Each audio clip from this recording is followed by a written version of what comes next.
I am a domestic violence survivor. I was a child that went through and saw domestic violence in my home. In my teenage years, right after my prom, I had a boyfriend that was beating me obliviously. I left a full scholarship offer to college just to run away to another state to get away from it. It doesn't stop if you don't stop it, but it can happen if you step up and if you act now. Moving on forward, I got married. I thought I had the Prince Charming. Little did I know, in my adulthood, in marriage, I would have suffered the worst abuse, causing near death for me and my daughter. So leaving that situation was my turning point. It was my catalyst. I had to fight for it. It nearly cost me my life, nearly cost my daughter her life. But today, I am.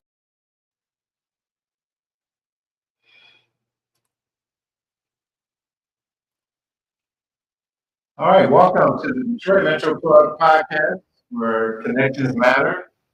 I'm Charles McKaye, aka Charlie the Plug, bringing you interviews of Detroit difference makers in the area of entrepreneurship and community involvement. And just on microphone here. Welcome those who are watching us live on our YouTube page at the Detroit Metro Plug podcast, and are watching us live on our Facebook channel at the Detroit Metro Plug podcast, and on our LinkedIn channel. So welcome. Thank you for those who are joining us live. We have a special topic tonight, episode 93. Episode 93. Do me a favor. If you're watching my value what we're doing, please share, like, follow, share with a friend. We have a special topic. Some people may know, may not know, and I'm here to share. The month of October is not just about Halloween or Harvest Fest. It also recognized as Domestic Violence Awareness Month. And so we have a very special guest who's going to talk about thriving and surviving domestic violence. She's going to share a little about her personal story and the work she's doing here in the Metro Detroit area. So again, if you're finding value in what we're doing, please like and subscribe and share with your friends and family on this channel. And thank you for those who are going to watch the replay on our YouTube channel and Facebook. And if you have a question for our guest, you can put it in the chat, the live chat.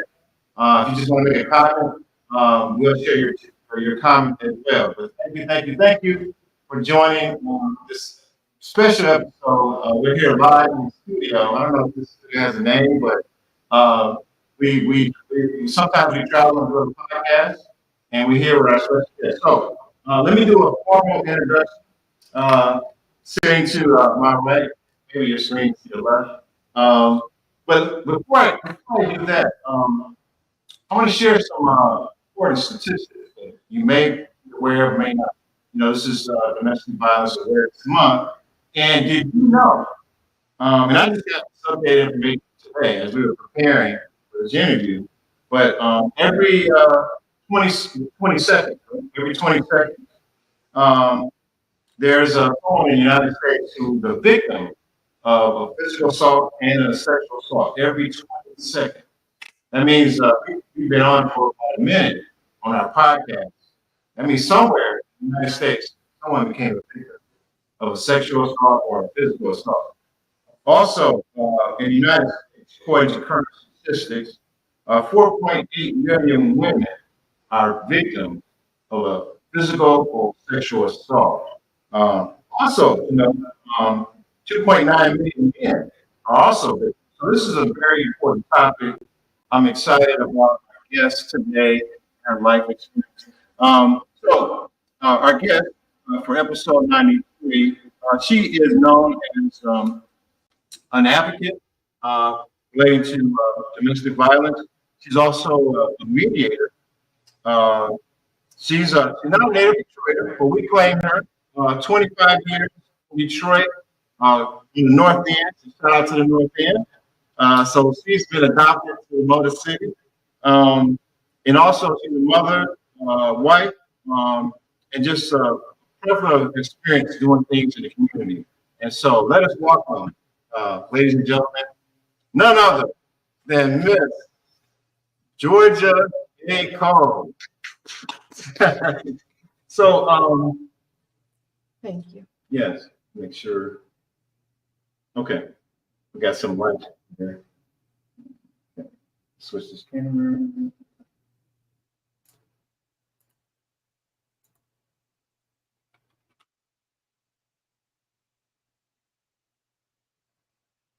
Okay, let the screen control.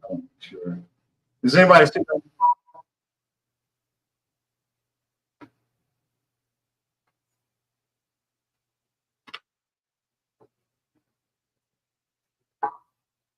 Okay, looks like something froze on. Sure.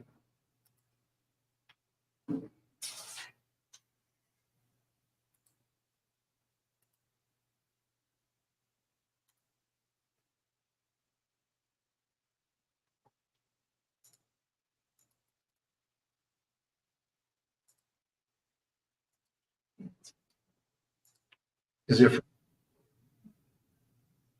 Oh, okay.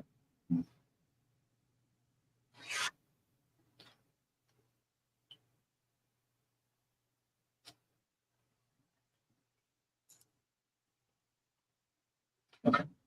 All right. I'm not sure if I don't know if man, we'll make sure. This is, okay. Oh, it's working. All right. I apologize. Looked like we had a frozen screen.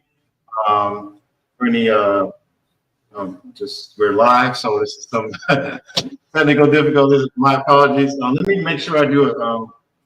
If you guys didn't hear, make sure I do a proper introduction. So just want to make sure everybody got the introduction. So our next guest is Georgé A. She's a mediator, advocate, currently in law school. She's she's born in Memphis, but she's been in the in Detroit for 25 years. So she's an adopted Detroiter. She does a lot in the community. She's a mother, wife, just a great asset to the city of Detroit. So let's welcome to episode 93, Georgia A. Cole. So if someone was to ask you, who is Georgia A. Cole, how would you describe yourself? What would you tell All of those things, and then my greatest asset, of course, is being a child of God. So I would say that first. And in the community, I would say being an advocate, but I'm a survivor. And that would mean a lot in a lot of different places. And it is not in a box the way people have publicized it in the way the news and the current cases that are popular cases that come up are depicting, survivors or victims of domestic violence, intimate partner violence, any type of abuse. So what I would say to Nicole is, I would like to say, if most people know about Olivia Cole, I would say I'm the right hat. So I would like to call the person that go in there and fight for those or speak up for those who cannot speak for themselves. Okay, right. That's awesome. So I want to go into, of course, we introduced the podcast about acknowledging this October is Domestic Violence Awareness Month, and with symbolizing the purple color. And so I noticed you had a video.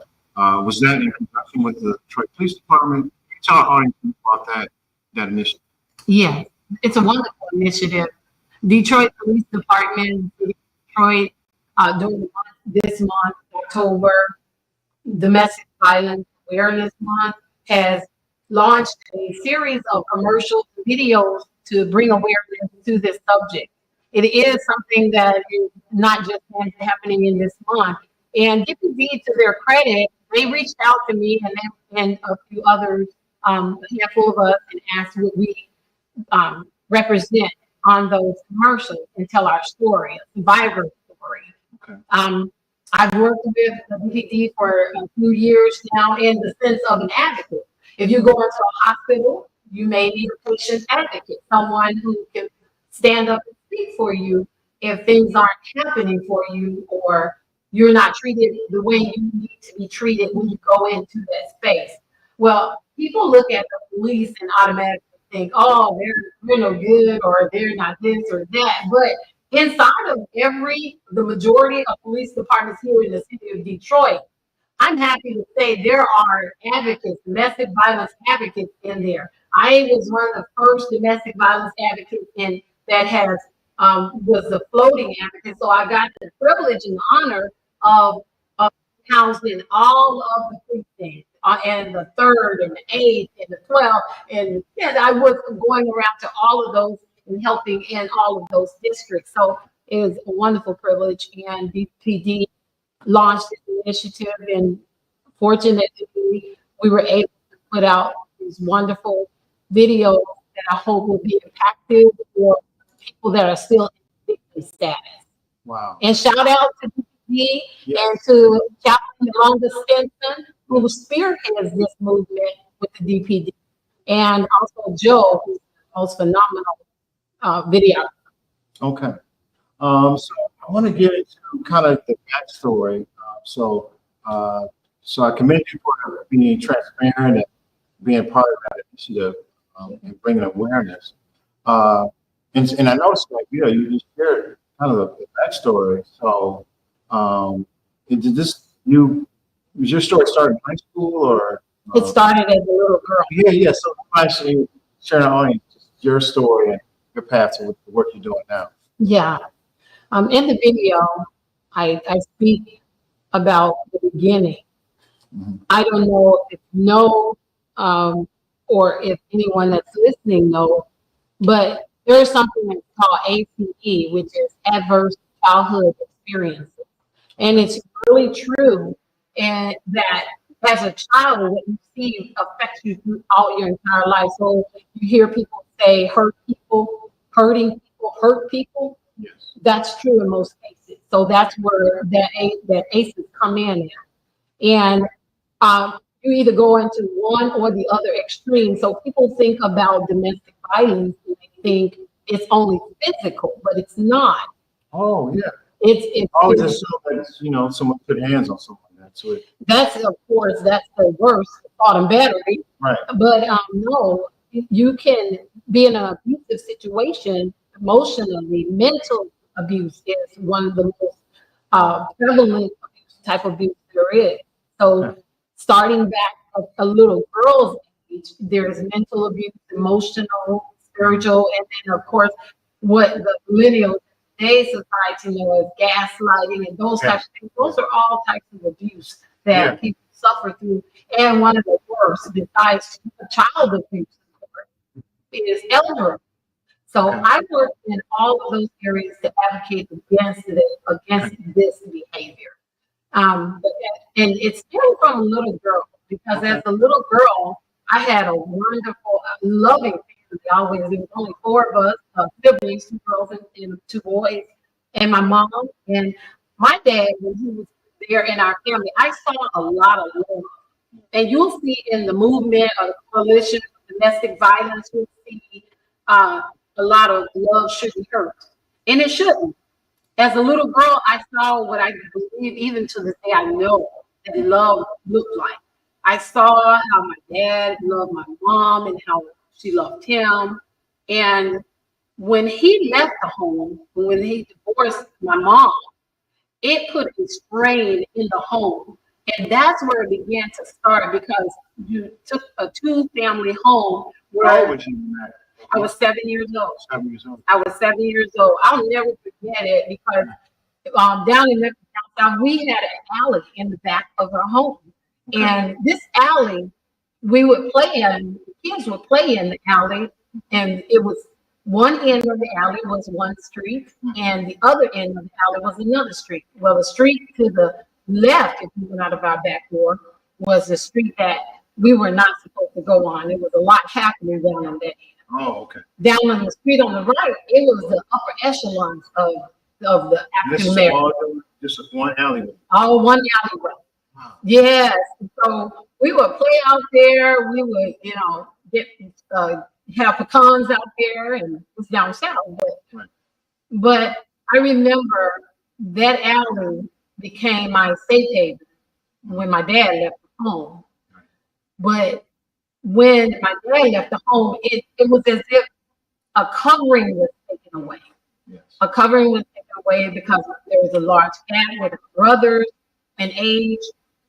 And my sister and I had to fend pretty much to keep the household going while my mom worked. We had my grandmother there, but she had a stroke, so we were caring for her. We were always a loving family. That was my big mom.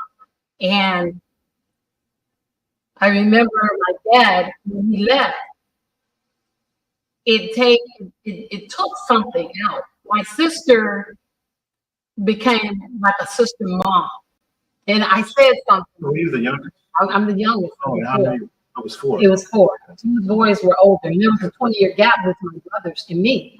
Okay. So my sister always watched out for me, but no one was watching out for her. Right. So at that time, my sister was almost 14, and I'll never forget the worst thing that happened in our lives. My sister was abducted and taken. She was taken away to New York. She was gone for a while, and nobody knew her whereabouts. we knew where she was, but there was nothing we could do to get her back at the time. Oh. We were really fighting to try to get her back. Was there? Did you know that, or did she know that? She knew now, and that's another thing. The abuse doesn't come in the sense of a stranger or someone bustling in. Right. Abuse comes in a lot of times in the way of someone that's wooing, someone that's Prince Charming, that's luring you in. It's like a fox in a lair. That I feel is one of the worst types. It is, because I saw this when you were helpless because you're in love. So you so-called love, but once again, love shouldn't hurt, right? So that's the backstory of me being a little girl. Okay. And after my mom saw that my sister was gone and I really didn't have that covering, I was with my big mother. It's like 2 parents that were gone, dad and the older sister. Exactly. So, when my mom did get someone else in her life later on, the person tried to molest me. Oh. And okay. So eventually, I'm assuming your parents divorced. Yes. And she began to date. Yes. She dated one person, and he became was he a predator? I don't know what he was. It didn't take long. It didn't take long for that relationship to end, because the very first time I screamed, my mom ran to my rescue, and she protected me. Yes. She protected me, and the guy ran out of the house for his life. So how old were you? I was about 7.5. Oh my God. Mm-hmm. Yeah. Wow. So I thank God today for my mom. She was a warrior. Yeah. She was my protector. She was the first advocate. She was the first advocate for me. Yes. Okay. So she immediately started taking me to church. Okay. She didn't go. She took me, and I remember in this little shotgun style house church. Mm-hmm. She took me to church, and we stayed at church that particular evening. I can remember it like it was yesterday. And, I just fell in love with the pastor and his wife, and they became a covering for me too. My mom was working all the time. Summertime was there, so she allowed me to spend a lot of time with them. Okay. While I was spending time with them, I just became I found what real love was. I found what it was like to be protected again, what it was like. And then we started bringing grandmother to church, and my mom was still working a lot. Mm-hmm. And that gave me my covering, and that took me through my teenage years. And I was in really good place. Oh, that's great. Yeah. So despite the challenges and the traumatic events, your mom and church gave a good foundation to a foundation of love and growth. Yes. Now, I remember in the church announcement, something happened. Was it after high school or? Oh, okay. So you met I guess into yeah. boys. And so you might share that experience. I'm sure our audience could relate to some of that because people start dating Yeah. in high school. Yeah. In high school, you're coming into your own. You're a teenager. You know everything. Right. So, Prince Charming came along. He had brown eyes and tall and debonair. Okay. And he was older than me. He was coming around the high school. He was getting That's ready what to exactly. Yeah, they have names for all of that. Yeah, back in my day, they didn't have names for that. Right. We just thought we were doing something. Right. So, yeah. I was getting ready to go into my senior year, and I was a real studious person, real good in school and good grades and everything. And he was very productive, and he would take me out because he had a car. He would take me out on dates, and then you feel pretty good because you're in high school. You got a boyfriend that can take you roller skating. Yeah, exactly. So I thought it was a great time. Yeah. Going on. Yeah. But then the times changed. Where you at? Who you with? Yeah. All of those things, those questions, and I remember we would walk everywhere, and I remember walking home with my niece. And when I got home, it was I had on a nice dress. My sister had sent me this many years later, of course, and I remember getting ready to get out the car. My cousin picked us up.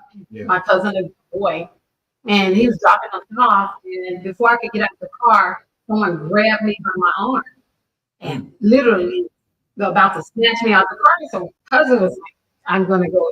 Who is this?" And I was like, "Oh no. This is my boyfriend." And he was like, "Hey, what's up?" And when I got out of the car, he immediately rushed me around to the side of the building. And around by the side of the building, there was this big muddy puddle where cars would go through. Yeah. I had on this white and blue dress, beautiful dress. I'll never forget it. And I thought I was so sharp. And he grabbed me by the throat, and I started trying to scream. And when I got a scream out, he just pushed me, and I went backward into a puddle of muddy oil. Oh, wow. And I'll never forget it. And he just took off. And I got up, and I looked like Karen standing there, just mud everywhere on a beautiful blue and white dress. Of course, my mom ran out trying to see what happened. That was just the start. I was up for a full scholarship in Memphis State. I was going to go on a full ride. Yeah. But because of his behavior and the abuse that started to take place then, not to belabor that point because I don't want to give that any glory. Right. I ended up thinking I need to get out of here. Yeah. So I left. I moved to Oklahoma, and that's where I went to college, and I went where my other family was. I stayed there just to get away. Wow. A lot of people in those situations, they find themselves or victim guilt or anything like that. Did you have those challenges, or what was your thought process? Did you feel that that you did something wrong? When I was young, I think I thought like that a lot more. But he was easy to sway me, move me back. Whenever he did something, he would immediately apologize. I love you. I'm sorry. I don't know what happened. I would never do it again. That's the key. When you hear them say, I will never do it again, run. Because it's not the first time. Surely it's not going to be the last. It's not people say, oh, he just has an anger problem. Or they have their anger management problem. Well, if a person has an anger management problem, then they'll beat up you and him and her and everybody else. That's not an anger problem. That's a power and control issue. Yes. They want to control who you are, what you are, and how they want to be. Yes. Wow. All right. So then, so that happened. I'm assuming there's a period where, I guess, you didn't have that kind of. You talked a little about getting married. Yeah. Okay. Well, I went on to college, so things were pretty good at that point Right, because right. I've learned now to develop my own life and become an independent young woman. I'm there, I have my own place, my own job, and so forth. So life took a span for a turn for the better. Um, when I moved to Illinois to Chicago, I uh, I had a good job. I was working. My first degree was in accounting, so I was working Oh, as so a you're bookkeeper. great. And then I got a job at a medical university, and Okay. that job Chicago? in North Chicago. Oh, no, Chicago. Yes, and that job landed me. It took me all across around the world, and, because it started from that job, and I became an executive. I became a computer operations manager, and so now I'm really doing really good. And I bought a house, and it's good life, and everything going on. So well. Um, the person that I married started out, we lived together for 4 years. Oh, he was yes, he was Prince Charming. We dressed alike, we danced alike, we went to the club, we went out to eat, we did everything. Oh, it was all good. And then I got pregnant. Okay. And things just snapped. It was like I was married to Dr. Jekyll and Mr. So the first 4 years is smooth. You got going out, making the town red, dancing, enjoying ourselves, and then he snapped. And I told him I was pregnant. You guys are married, right? So I'm just trying to understand. I'm really so. No, what was it about? Are you being pregnant? Later on, and I told this before. Later on, I realized that everything I was showering on this guy, how I would treat him and everything, he was afraid that if I had this child, that he would have to share. Share you? Yes, we have to share. We have to share our time. We have to share our lifestyle. Did you think about being a father? The joy of? Not at all. Not at all. No. Yeah. When I was pregnant, it got really bad. I would be asleep. He was on a midnight shift. He would come in and he would literally drag me out the bed and would just stomp me in the stomach, crying. Oh. Just seemed like he was trying to kill my child. Yeah. But God is so good. He kept me, and we had an attic in that house, and the attic had street steps, and that's why I say from the alley to the attic. Okay. Because if I could just get to that attic, I would be safe. And I never forget being up in that attic and thanking God that I made it. He couldn't get up there, but not only that, I knew it would be cold sometimes, and I would be up there, and I would cry myself to sleep. But it was like God just wrapped his arms around me, kept me, and he brought me through it. The next day it was like it was gone. And I made it through another time. So that is where the turning point began to happen. I realized that either I was going to die in this person's hands or or something was happening. I started saying there was at the time when the movie Burning Bed was out. I went and bought some matches. So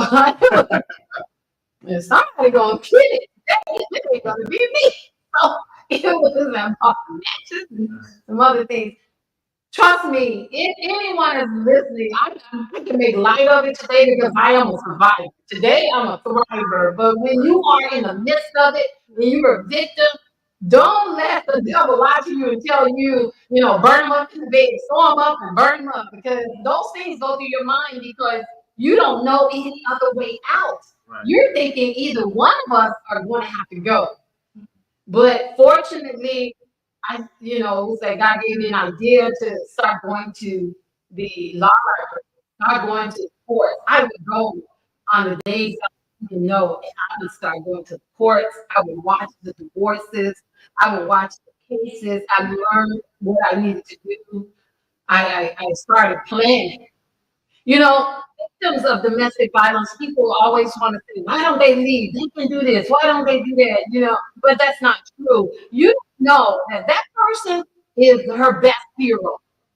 That person, she's not waiting on someone to come and rescue her to get better. She's already working in her mind, even if she's not taking the step. The majority of people people that are in domestic violence, they already making a plan. Now, some of the plans may end up in a burning bed, but some of the plans, they end up in safety and them getting away. I was planning, and I thank God there are some of us out there that had to plan to get away. When we are helping people in domestic violence as an advocate, that's the first thing we do. We're not their savior, we're not their heroines, we're not their heroes. What we are is their support because they have the best answers. You got to remember, if they have been in there, they have been surviving all of this time, with or without. Okay. So now when they're coming for PPO or help to walk through the legal system, navigate that, they already have been doing something. So, listen to them. They know what is working. They know his triggers. Right. They know the time frame. Now, so I want to commend you with just your transparency, your life experience, and I'm sure our viewers who are watching this, who if they're experiencing or know someone, they can relate to the message. But I want to transition to how you use that to do the work that you're doing now. So, so you guys share our audience. So when you came here to Detroit with that experience you had, did you start? How did Act Now Services get started, and what was the purpose of that? Well, when I came to Detroit, it wasn't Act Now Services started in Chicago. Oh, it's in Chicago, yes. Because when I got out of that situation, I did do my own divorce. I did navigate support systems. I did have to learn how to use those skills that I learned to get to safety myself. So I started helping other women down in Chicago to help them navigate the court system, do PPOs, and help them get to domestic violence shelters because I had to go to a domestic violence shelter. I saw that life. I had to run for my life with me and my daughter on the last incident that it took. And it almost cost me my life and almost cost him his. Right. And that's when I knew I had to make a change. Act Now Services was birthed out of that. It was birthed out of a warrior story to say enough is enough and I'm not going to take it anymore. And also that if I could do it, you could do it. If I could do it, somebody else could do it. And that's where it was birthed in Chicago. So you followed that, you registered as a nonprofit organization in Chicago? In Chicago, I registered. I didn't know about a nonprofit at the time. I registered as a DBA. Right. Yeah, so I'm listed as a DBA, and so that gives 30 years in 1993. Oh, okay. Yes, and so the nonprofit came later on. Right. The work was there, but we didn't register until here in Detroit. All right, and so when you started your work, was it how did you get connected with people with those services? Was it word of mouth, or how did you? Here in Detroit? Oh, in Chicago. In Chicago, because I started going and navigating the court systems, and it was successful for me. I just used the same model that worked for me and started connecting with the judges there. There were no advocates in the courts back in those days. Oh, okay. I didn't see advocates on the scene. I'm sure they were somewhere, but they weren't in our community. They weren't in our rec centers, and they Explain weren't. to our audience what would be an advocate for those who are victims of that. An advocate would be a person that you would find if you're going to make a police report or in the hospital. An advocate should be everywhere you go now. An advocate is a person that's going to help you walk through, do a timeline on every incident that has happened to give you some meat to your story, and so it won't look like a rambling when you go to court, and so that you won't be dismissed when you're going for a PPO. Because for a judge to give a PPO to someone, they need to know that this is not some, fallacy. You see too much in the news and popular cases. But these are people's real life stories, and judges have to make a decision on whether or not they're going to give you an ex parte PPO, which is right away because of imminent danger. They're taking away the person's right to bear arms. They have to take away. Yes. So it's important that the people know and have, the right things down to say and not look like you're rambling, but also put in reality of the things that you're going through. Okay. Yes, that's what being an advocate is helping them navigate the system and also coin their words in their own words that they will be heard and they will be understood and they will be taken seriously and help to safety. Okay. We're going to have a quick commercial or announcement. When we get back, I want for our audience to share how people can, those who are victims or trying to strive or thrive, how they can connect with you and what services you provide. So just 1 second, we'll be right back. Thank you.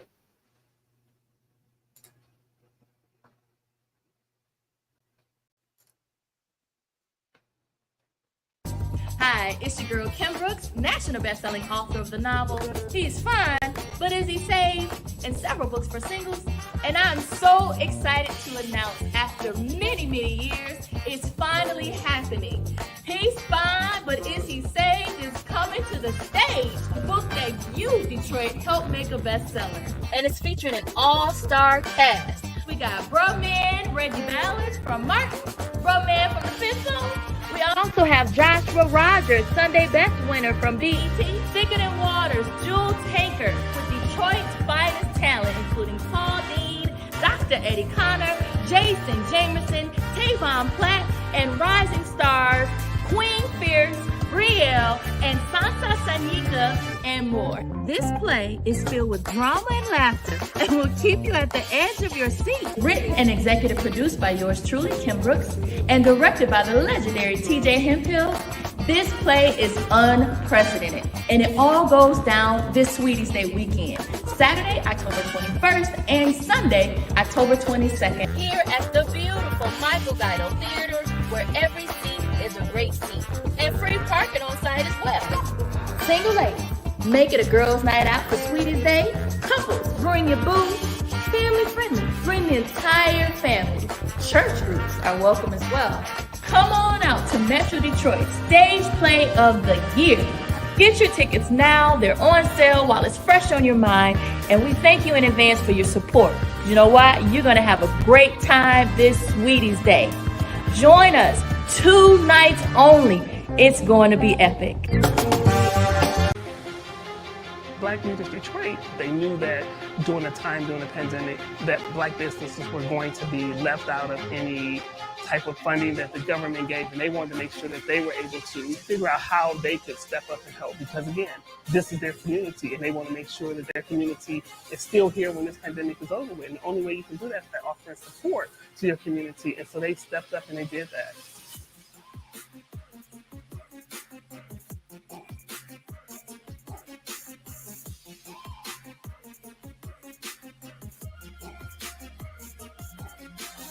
I've been telling everyone I know about Black Leaders Detroit. The things that they're doing is simply amazing. And they're taking care of business for the Black business owners. It's $1 a week donation to keep this great thing moving. $1 a week keeps it popping. Black Leaders Detroit. All right, we're back. Those who are joining us, thank you for those who are watching, those who just joined us. We've been having a great, insightful conversation with Georgé. She's come on the podcast, episode 93, to talk about Domestic Violence Awareness Month, her story, and the services that she provides. I'm going to read some of the comments. Thank you for those who are watching this live. I'm going to share some. Share some of the comments we have here. I want to give a shout out to Sharon Perez, Lord help women that's in abusive relationships. Thank you for that, for joining us. That comment. Okay, help all women. Thank you for that comment. We have Moranian Cortez. Thank you for always such transparency. All right. We also have Dawn Thomas. Come on, Sister Georgia. So these people that know you that's watching, so thank you for this support. We appreciate that. All right, so I want to get into more into. So there's people watching, want to know about thriving. Also may need services to help them. And you mind sharing how they connect with you or what services you do provide, and can they get out of that situation? Yeah. Certainly, there are so many services that are being provided. I'm extremely happy about this. Act Now Services works with the coalition, state, as well as with local grassroots organizations. I believe you had on the with Sasha Howard. Yeah, She's a wonderful resource. We have there's so many transition 1, 2, 3, first step. And, those are just a few, but we have a coalition and a movement that's taking place every Thursday with Chaplain Yolanda Stinson. And this young lady has such a powerful story and testimony on her survivorship as well. So I mean, I'm certain one day you hers, but I want other victims and soon to be survivors and survivors who need support to know that there are services out here that are free for you. Act Now Services is one of them. We offer help with navigating the legal systems, doing PPO, doing process servicing. We offer help with you navigating, getting into transitional homes and things like that. Most people come and we have grab bags also. We go out on the streets. I not only do we work within organizations and with coalitions and partnerships, but we're boots on the ground. I'm boots on the ground because I wish someone was on the ground for me. And I'll never forget, there was a young lady, and I have to share this, and her name is Stacy. And she's gone now, passed on. But I saw her one day, and she was walking in the streets, and we were pulled over at a gas station, and my husband and I were there because this is happening in Detroit. This is when we came to Detroit for ministry, and we're out here reaching treasures out of darkness, and we're here, and souls that are just broken in the times when we call the dark ages. And Stacy was there. I didn't know who she was at the time, and she just plops open in our van on my husband's side of the car, and she's like, "What y'all doing?" And I said, and my husband goes, "You can go over and talk to my wife." So this is my good husband. My husband now 27 years. All right, shout out to him. This is a good man. Yeah. That's the thriving part I'll tell you guys about. Thriving now, hallelujah. So this young lady comes over, and before I get out and I'm talking to her and everything, but she wants help. And we had a home at the time where people could come in and we would help rescue them from those situations. And some guy just comes up and kind of yanks her. Well, she goes off, but I give her my number and she calls. Long story short, this young lady called and she came to that home.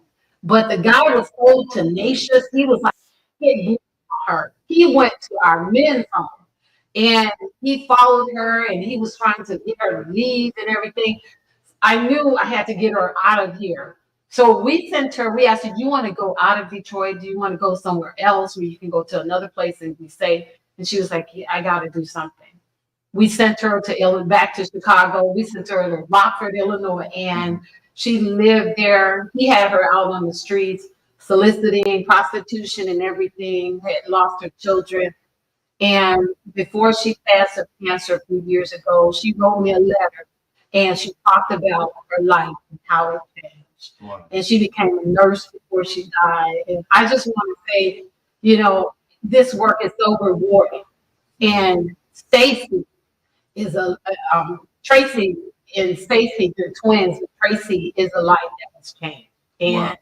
If I could do it all over again, I would, because that life, her life, it meant something. Yes. My sister's life meant something. My sister still reaches out to people every day, everywhere she is.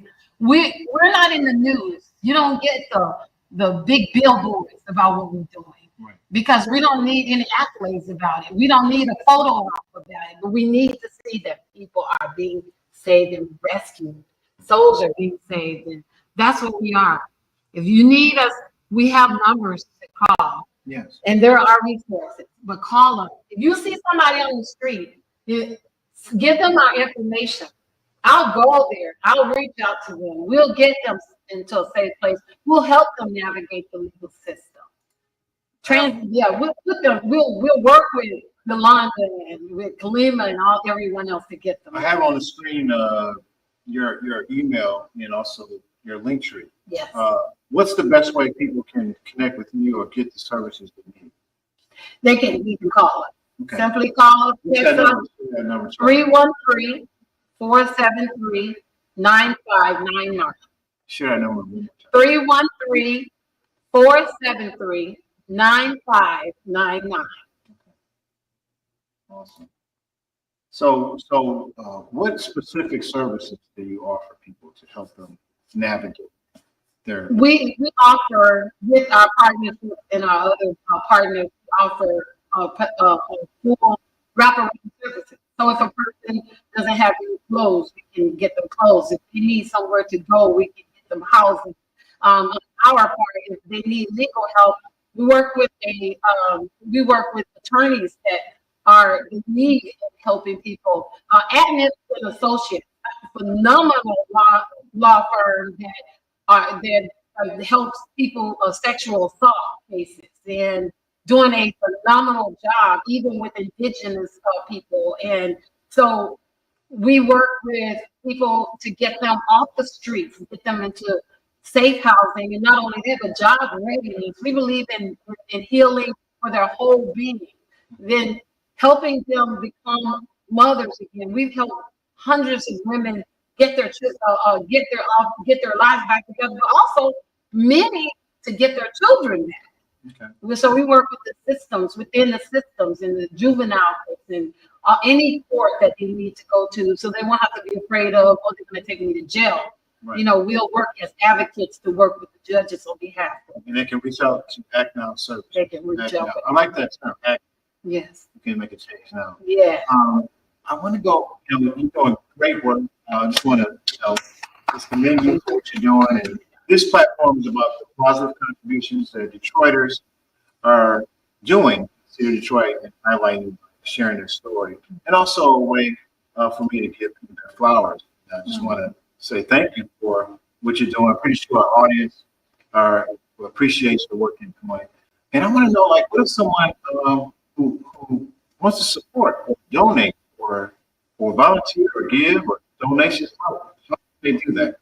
There are people who watch, hey, I want to support, what they're doing to provide wraparound services, clothes, food, yes, legal services.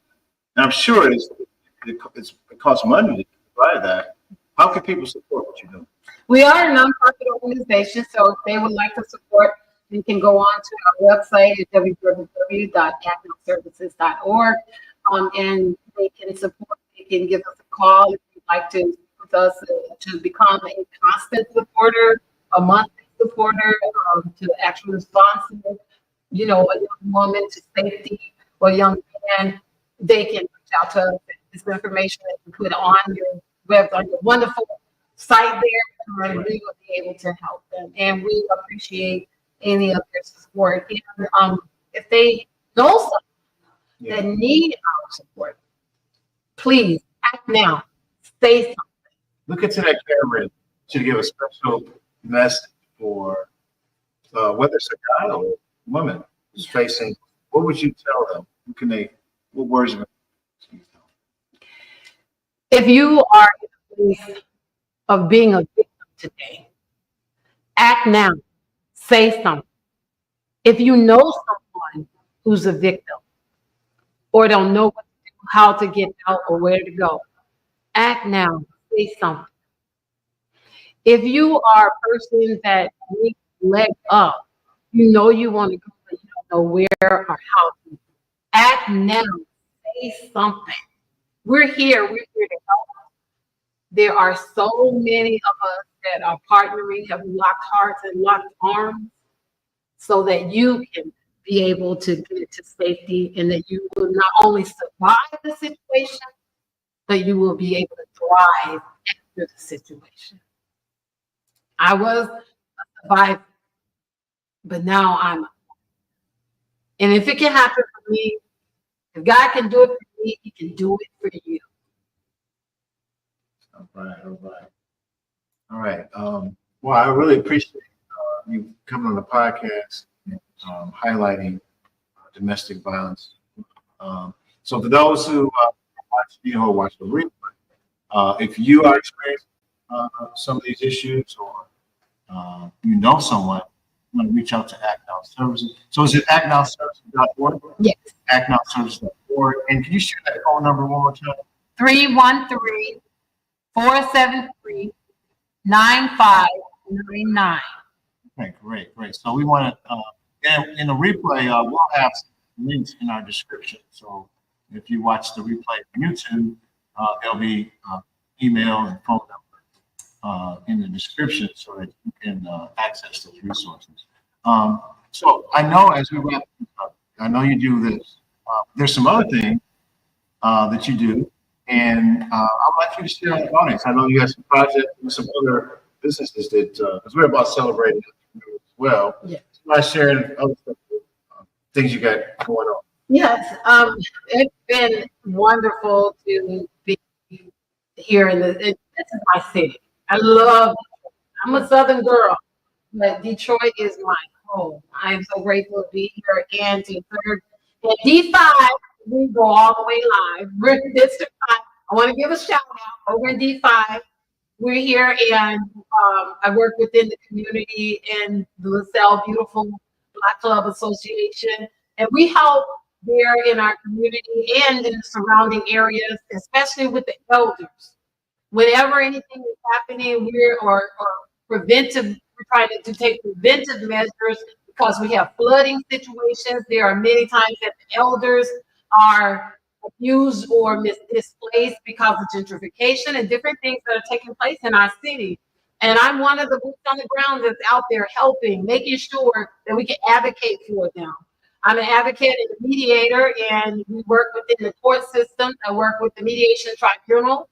I want to send a shout out to our wonderful Lisa Timmons and our whole team there on mediation within the Third Circuit Court. And as a mediator, I like to say we speak up for those who can't speak for themselves, but we are peacemakers. We're in the middle of a situation. So we do community facilitations and mediations, and we do process servicing. I want to give a shout out to my wonderful husband, Eugene Cole, Pastor Eugene Cole. He has been my hero, God sent or heaven sent, and he goes and on his own time, he serves the PPOs and help the victims, and we do that service. We also offer help with the youth. We try and bridge the gap with the youth and the elders, the seniors, because the one thing that we're missing now is the wisdom being poured back into our youth. So we work with the youth to try and bridge the gap, and work with the seniors to pour in to fill the gap. So at Now Services, we do a lot. Within ministry, in 25 years of doing ministry, we have worked with partnerships within the city and have tried to help people that are transitioning from prison that will get back on their feet, especially women. There are a lot of women in the domestic violence area that has been involved and have snapped, and they have went to jail. They need services, and that's what we do. We are here to help and speak up for those who can't speak for themselves. All right, wow. So you're here to help those who can't speak for themselves. Georgé Cole, ladies and gentlemen, we want to thank you for being on the podcast. Those remember to support, donate, volunteer. If you have an expertise, definitely want to do that. I want to thank you for being on here and just bringing some insight, bringing a personal story to those who are victims of domestic violence. Can I give a shout out? Yeah. I want to give a shout out to my wonderful children. My kids, I have the best children in the world. I might be biased, but I want to give a shout out to Portia, Lauren, Morgan, and Matthew, and the grandbaby, the queen. So I want to say And a shout out to everyone that came on, all my friends and family. It's just, I love you guys so much, and thank you for all your support. All right, all right. So that'll do it for episode 93. I want to thank you those who are watching live and who will replay. I'll be back again live this week with another special guest as I wrap up the month of October. A few more interviews and begin to plan for next year. Again, another wonderful guest. Remember, Detroit Metro Pub. If you find any value in what we're doing, please like, subscribe, smash that like button, follow, make comments. That helps the algorithm. It helps my channel. And also, it supports, we're putting out positive stories, information that helps people. We're not about, nothing against those who have content around gossip and all that kind of stuff. But we're about doing some positive things, encouraging people. And if you believe what we're doing, I encourage you to like, follow, subscribe. And I'll see you guys next